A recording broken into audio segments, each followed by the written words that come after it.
here to tell Donald Trump that we want a freeze for a freeze.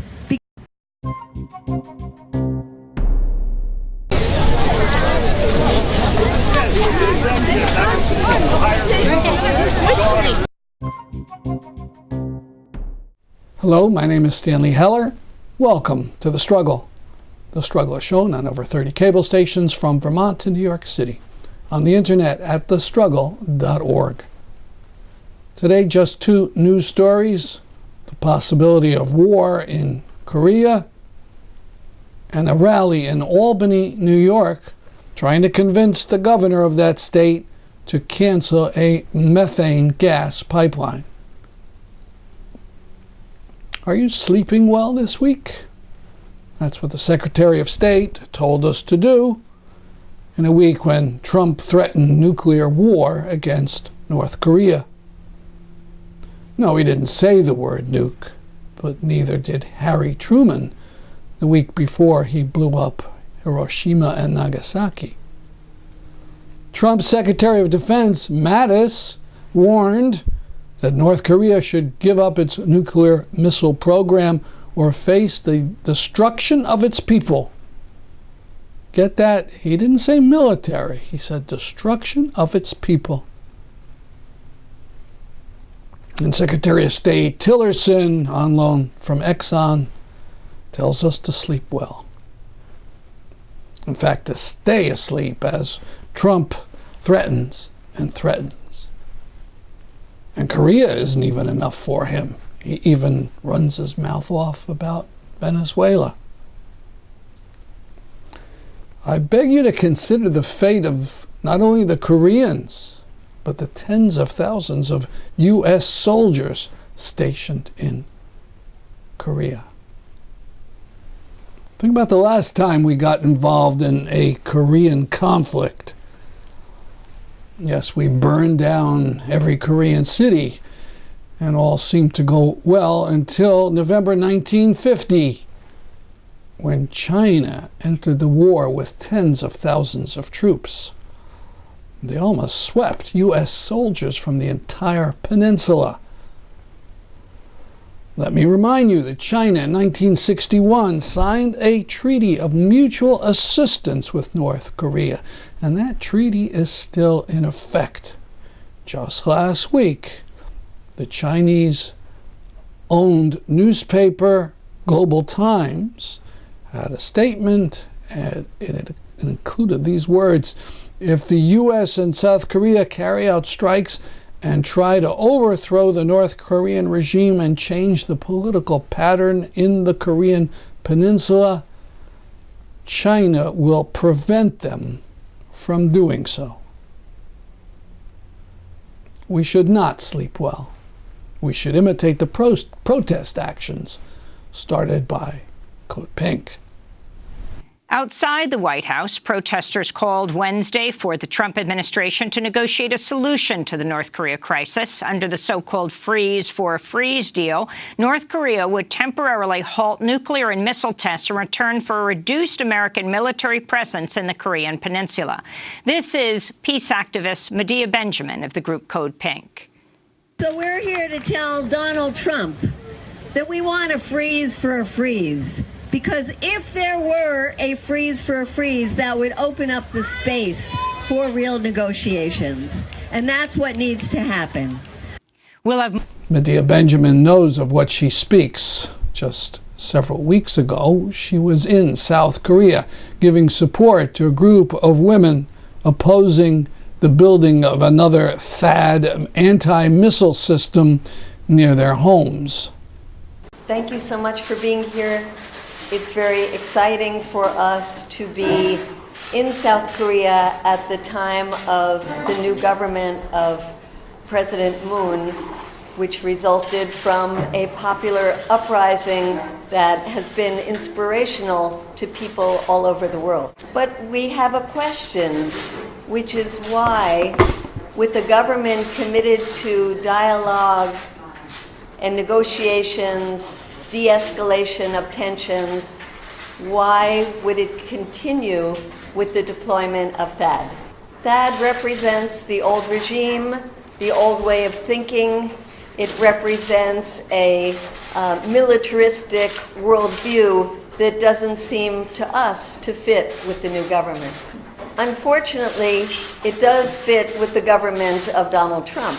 This is a president in the United States who has shown himself already to have a foreign policy that is very militaristic, very erratic, and very dangerous. This is one additional reason why it's so important to oppose THAAD at this time in history. I also want to say that while I represent a women's organization, we see THAAD in the context of increased militarism that includes the war games, that leads to a drain on billions of dollars of our resources. Donald Trump wants the South Korean people to pay more for his militaristic policies, and he wants the American people to pay a lot more.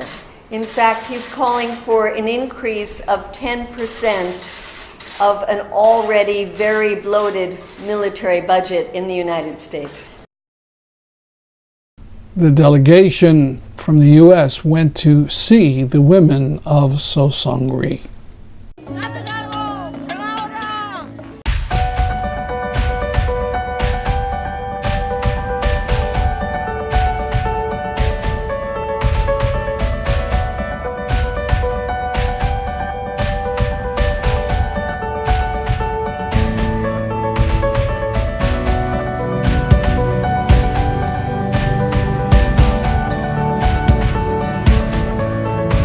소송위의 엄마들이나 할머님들은 결단코 이 사드를 막는데 온 힘을 쏟고 있습니다.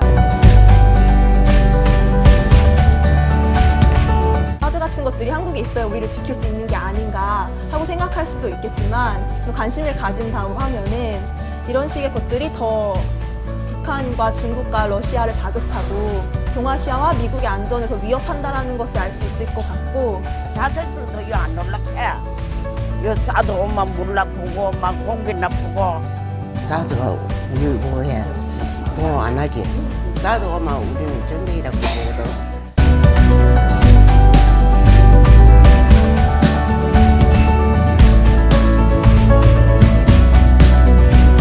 우리도 아이들이 있고 사드 저는 굉장히 궁금한 게 사드는 위험하지 않다라고 하는데 정말 위험하지 않는 건지 실험을 하지 않고 지금 최초잖아요. 사람들이 사는 인근의 최초이기 때문에 저희는 믿을 수도 없고 그 부분에 대해서 어떻게 생각을 하는지 사업 때문에 무조건 배치를 하는 게 맞는 건지 어머니로서 여성으로서 당신의 자식을 생각을 하고 당신의 또 손녀, 손자들을 생각을 한다면은 나는 무기를 만드는 일을 당장 그만둬야 된다고 생각한다. 회장님, 사드 만들어서 한국인 보내주지 마이소.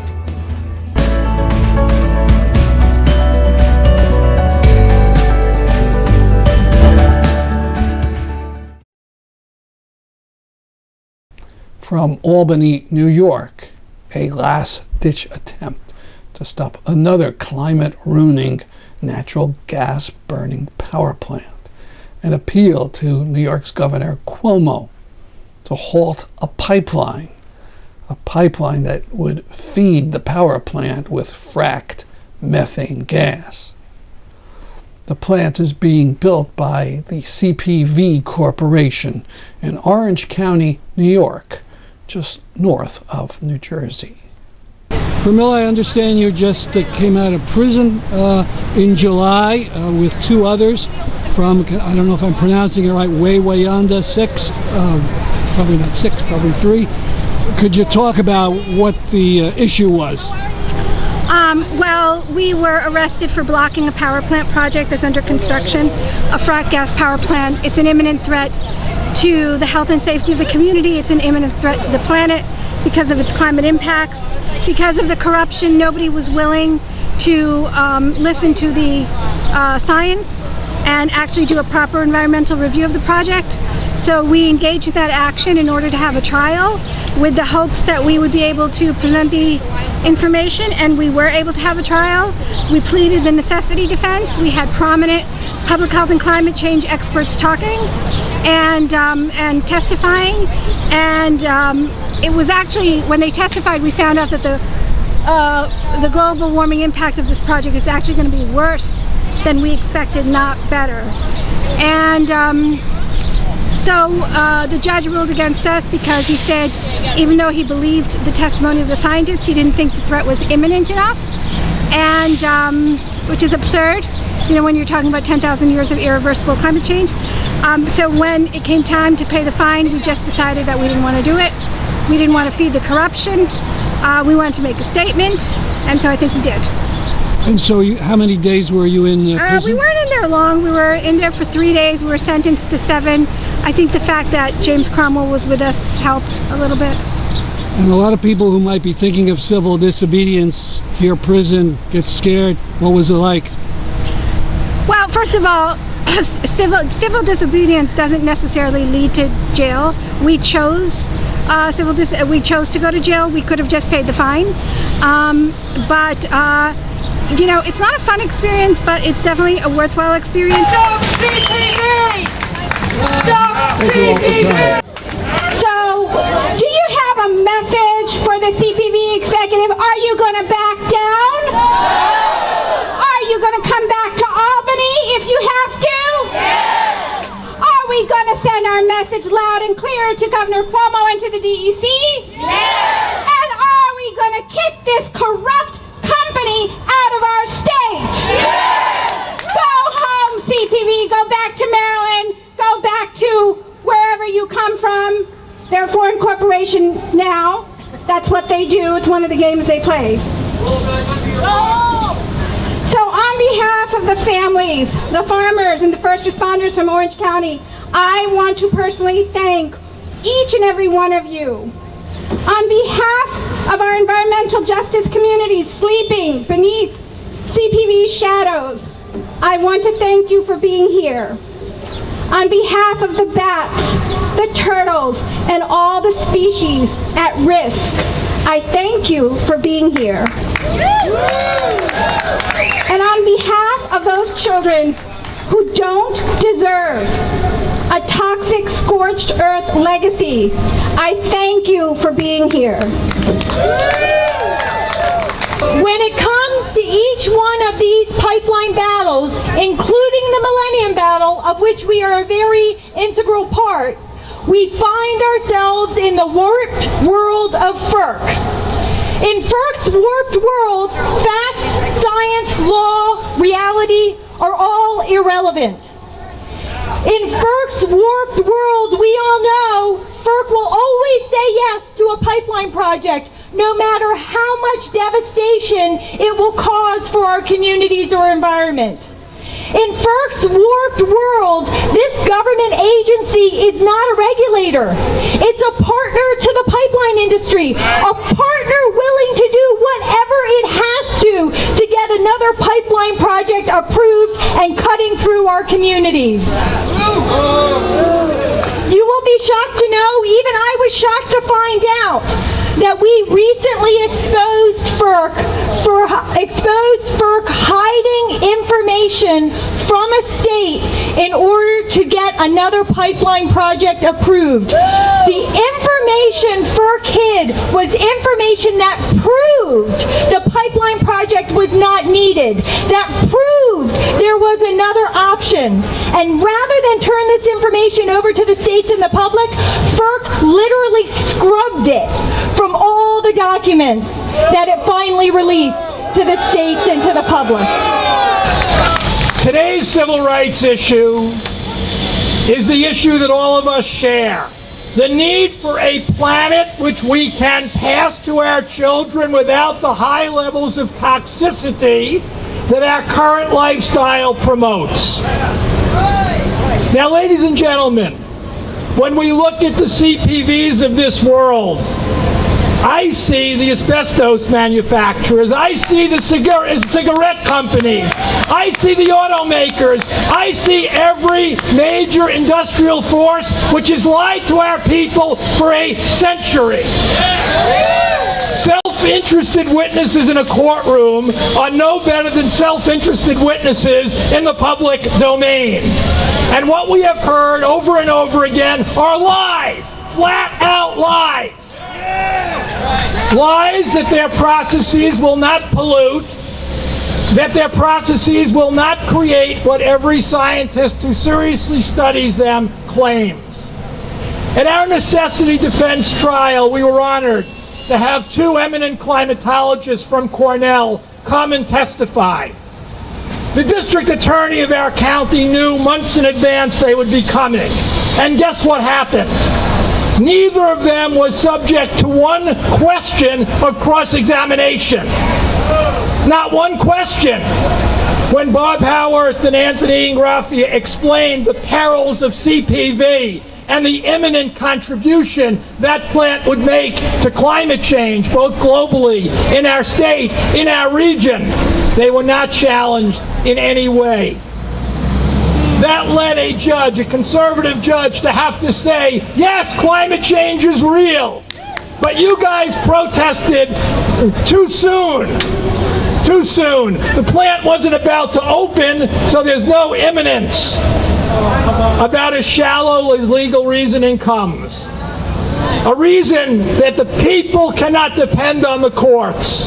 A reason the people must be angry and in the streets. A reason that the Wawayanda 6 have to be multiplied many times over.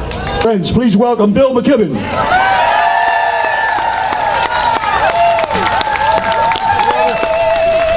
Well, thank you very much. It is a beautiful day in Albany. You guys look remarkable.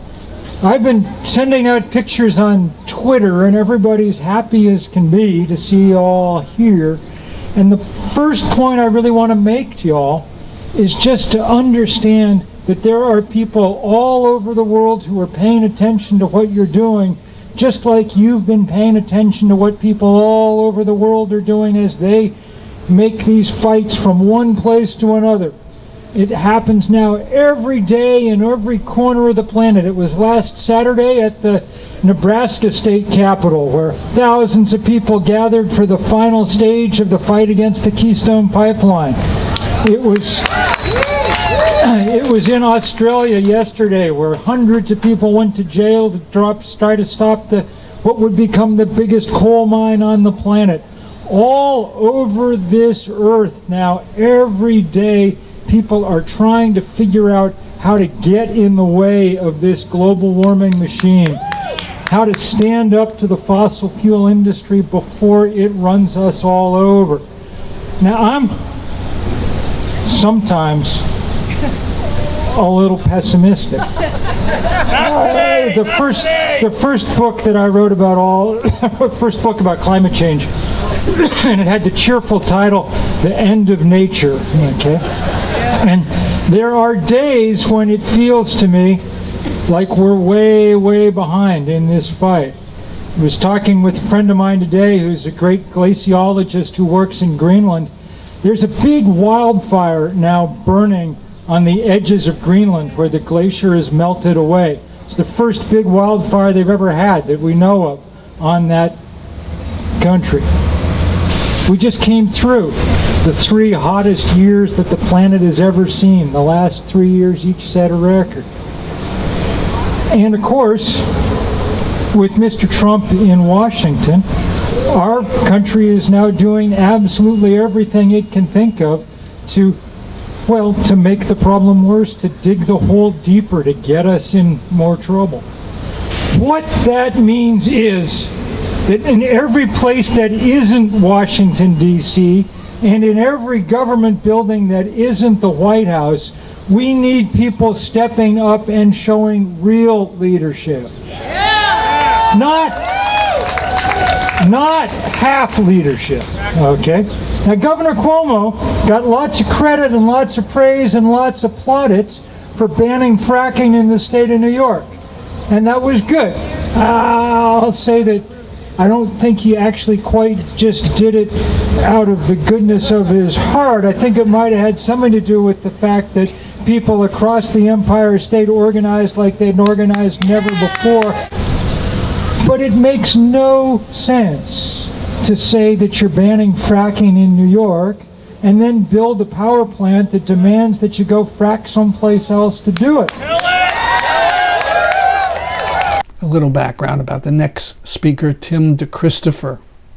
He bid on and won a mining lease in Utah when he announced he didn't actually have any plan to go through with the purchase and mining in that area. He was put in jail for 22 months.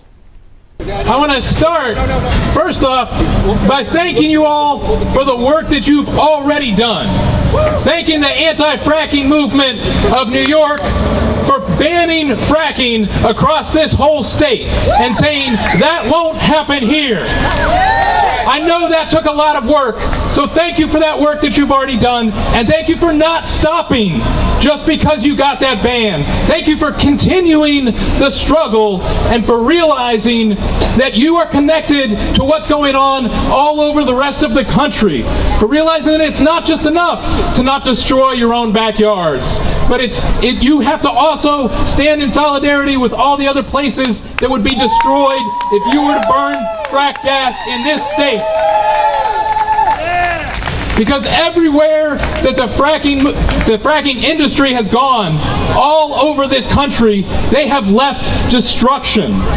From the poisoned water of Pennsylvania to the toxic sand frack mines in Wisconsin and Minnesota, to the earthquakes caused by the injection wells in Oklahoma and Ohio, and to the rising seas in places like Rhode Island where I live. This is all connected, and it's all destruction of communities caused by the fracking industry. But here's the thing, everywhere that the fracking industry has gone and left that destruction, every community that they've destroyed and threatened, every community has risen up and fought back. Everywhere the fracking industry goes, people are coming together and forming a movement and saying, you do not have the right to destroy our communities. You do not have the right to threaten our futures. We will stand up and we will fight back. And we see... It's not going to be pretty.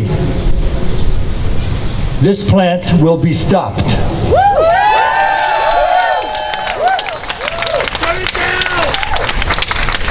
And if it is not stopped, there will be another plant and another community, another Wawayanda, and we will have to stand with them, and then there will have to be more of us. And in order to be more of us, you are going to have to take the matters into your own hands, and you are going to have to start to communicate with everybody you meet about the necessity of stopping this. You know, it's not just a frack gas power plant. The intersectionality of the failure of every institution in this country, which is either failing of its own internal contradictions or being torn apart by this administration, so that we have no interface between us as citizens and the people in power. The only way to get their attention is to resist. I just want to say, if you want to understand inconvenience, suffering, loss, depression, anxiety, you have to meet somebody from where the gas that powers CPV comes from Dimmock, Pennsylvania. You have to be Ray Kimble. You have to live in his house. You have to open his tap and see the brown water come out. You have to light it. You have to see the damage that the company did to his house, the damage that the company did to his community.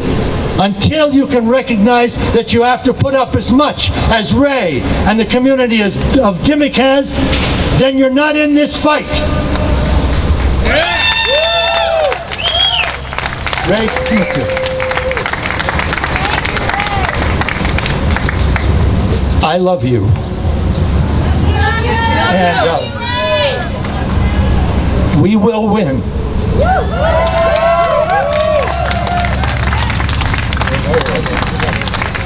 Two warriors to fight the industry. Just so you all know, everybody needs to stand with me in Dimmock. The industry just filed a $5 million lawsuit against me to shut me up. Here I am with Jamie and all of you.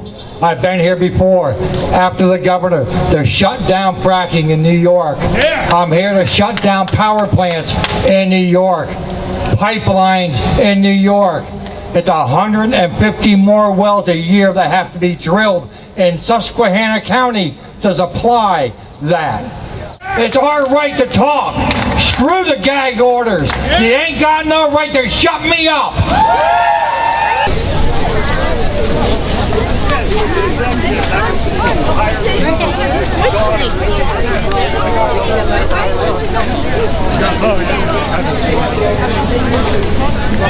Oh, okay. Love you. How they took you for this, or you on red light? Love you.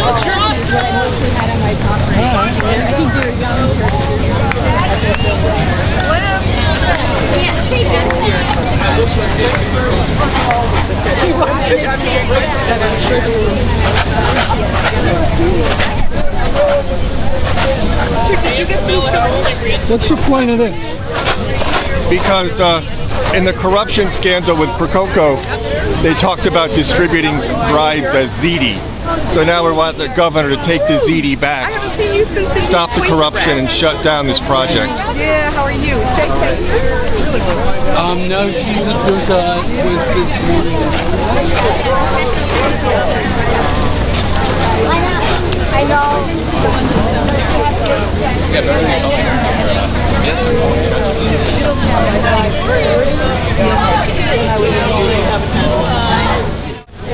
Did you see that? You drove